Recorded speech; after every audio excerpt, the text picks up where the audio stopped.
এবার পালা হিজবুল্লাহর। হাসান নাসরুল্লাহর শোক কাটিয়ে উঠে মাসের শুরুতে ইসরায়েলে চালালো প্রতিশোধের আক্রমণ। অক্টোবরের ১ তারিখে হিজবুল্লাহ তার এক বিবৃতিতে উল্লেখ করেছে যে নাসরুল্লাহ সেবায় আমরা প্রস্তুত। এই ধ্বনি দিয়ে ইসলাম প্রতিরোধ বাহিনী তেল আবিবে হামলা শুরু করেছে। ইসরায়েলের রাজধানী তেল আবিবের উপকণ্ঠে অবস্থিত সামরিক গোয়েন্দা ইউনিট 8200 এবং মোসাদ সদর দফতরের গ্লিলড ঘাঁটিতে ফাদি-4 ক্ষেপণাস্ত্র ছুড়েছে হিজবুল্লাহ। আর এর মাধ্যমে প্রথমবারের মতো হিজবুল্লাহ ফাদি রকেট ব্যবহার করল। এতদিন এটা বিশ্ববাসীর থেকে অনেকটা গোপন ছিল, তাই এখন ইসরায়েলও বেশ ভীত হয়ে পড়েছে। ফাদি-4 হলো এমন একটি অত্যাধুনিক মিসাইল যা বহু দূর থেকেও নির্দিষ্ট একটি এলাকায় হামলা করতে পারে। বিশেষজ্ঞদের মতে এই রকেটের বিস্ফোরণ ক্ষমতা এবং পরিসর ইসরায়েলের বিরুদ্ধে ব্যবহৃত আগের মিসাইলগুলোর তুলনায় অনেক বেশি, এমনকি এর নিখুঁত লক্ষ্যভেদের ক্ষমতাও বেশ ভালো। আর এই ফাদি-4 আক্রমণের পর ইসরায়েলে এখন আতঙ্ক ছড়িয়ে পড়েছে।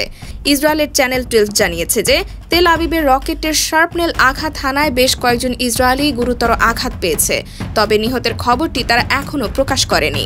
চ্যানেলটি আরও জানায় যে ইসরায়েলি আকাশ প্রতিরক্ষা ব্যবস্থা ফাদি-4 ক্ষেপণাস্ত্রগুলিকে বাধা দেওয়ার চেষ্টা করলেও তা তেল আবিবে আক্রমণ করে। এদিকে লেবাননের প্রতিরোধ আন্দোলন হিজবুল্লাহ মঙ্গলবার সকালে একটি বিবৃতিতে ঘোষণা করে যে তারা খায়বার সিরিজের অভিযানের অংশ হিসেবে সামরিক পদক্ষেপ গ্রহণ করেছে। এই অভিযানের লক্ষ্য ছিল বেসামরিক জনগণের ওপর হামলার প্রতিশোধ এবং শত্রুদের দ্বারা সংঘটিত গণহত্যার জবাব দেওয়া। ইসরায়েলের ফায়ার অথরিটি জানিয়েছে তেল আবিবের উত্তরে কফার সাবার কাছে রকেট পড়ে অগ্নিকাণ্ড ঘটেছে।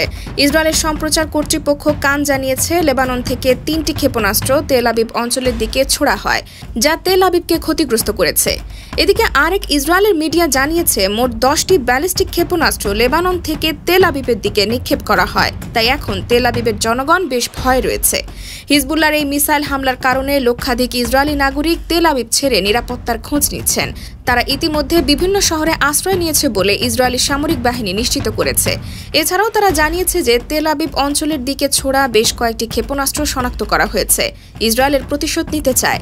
1 অক্টোবর ইসরায়েলি সামরিক বাহিনী ঘোষণা করেছে যে তারা দক্ষিণ লেবাননে কয়েকটি গ্রামে একটি সমন্বিত সামরিক স্থল অভিযান চালিয়েছে। এদিকে লেবানন কর্তৃপক্ষের মতে সেপ্টেম্বর মাসের মাঝামাঝি সময় থেকে ইসরায়েলি আগ্রাসন বাড়ার পর থেকে লেবাননে 1000-এরও বেশি মানুষ নিহত হয়েছে, যার ফলে তারা আর চুপ থাকবে না। তাই এখন হামাস, হিজবুল্লাহ এবং ইয়েমেনের আসাদ মিলে একসাথে ইসরায়েলের বিরুদ্ধে নামবে।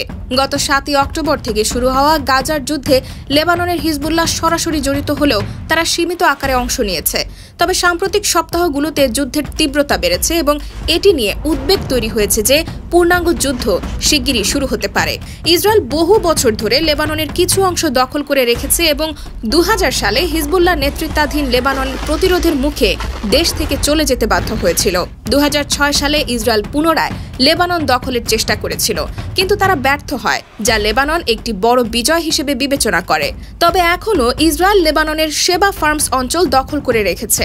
হিজবুল্লাহ আন্তর্জাতিক আইন বিরোধী ইসরায়েলি দখল থেকে লেবাননের প্রতিটি ইঞ্চি মাটি পুনরুদ্ধারের প্রতিজ্ঞা করেছে।